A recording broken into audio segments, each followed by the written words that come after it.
हे जे म्हणतात की बाळाला घेऊन गेला, निलेश चव्हाण बाळ होतं, बाळ घराच्या तर बाहेर नव्हतं, वैष्णवीच्या तर जवळच होतं.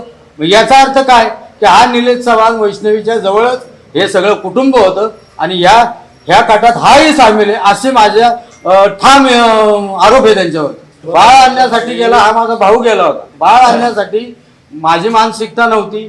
ज्या वेळेस बाळ आणायचं, माझ्या मुलीचे मयत झाल्यानंतर तिचे अंत्यविधी चालू झालं. दुसऱ्या दिवशी, अंत्यविधीच्या दुसऱ्या दिवशी माझे दाजी उत्तम बैरट, मोहन कसपटे या आमच्या सगळ्यांची यांची चर्चा झाली. चर्चा झाल्यानंतर उत्तम बैरटांनी करिश्मा आगवलेंना सकाळी 7 ते 7:30 वाजता फोनही केलेला आहे. तोही आपण त्या ह्याच्यात शोधून पहा, तोही नंबर मिळेल करिश्माच्या मोबाईलवरती. हे केल्यानंतर त्यांना सांगितलं की आमचं बाळ आमच्याकडे द्या. आमची मुलगी गेली, त्या मुलाईलाही तुम्ही काय करसाल. त्यावेळेस तिने 1 दिवस 2 दिवस काही आणून दिलं नाही. त्यानंतर त्यांच्याच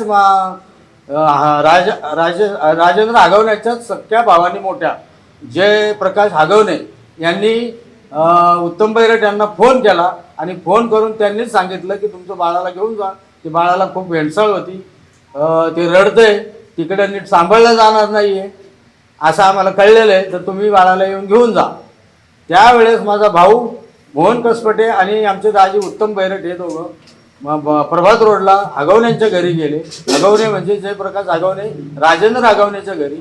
हे दोघं तिघं जाऊन त्यांच्या मुलीला घेऊन त्या निलेश चव्हाणच्या घरी गेले. घरी गेल्यानंतर ज्या वेळेस मुलाचा आजा जयप्रकाश आगवणे यांनी बाळाची मागणी केली की हा माझा नातू आहे, बाळाला आमच्याकडे दे, त्यावेळेस निलेश चव्हाणनी बंदुकीचा धाक दाखवून त्या आजोबावर पिस्तुलाचा धाक दाखवून म्हणले तुम्ही कोण, तुमचा काय संबंध आणि ही लोक कोण, यांना आम्ही ओळखत नाही आणि तुम्हालाही ओळखत नाही, तुम्ही आजोबा आहे का काय, मी तुम्हाला अजून पाहिलेलं नाही. जर ह्या निलेश चव्हाणला त्या मुलाचा आजोबा माहीत नाही आणि हे असं कसं सांगू शकतात की बाळाला मुलाला सांभाळायला दिलं, त्या निलेश चव्हाणकडे सांभाळायला दिलं.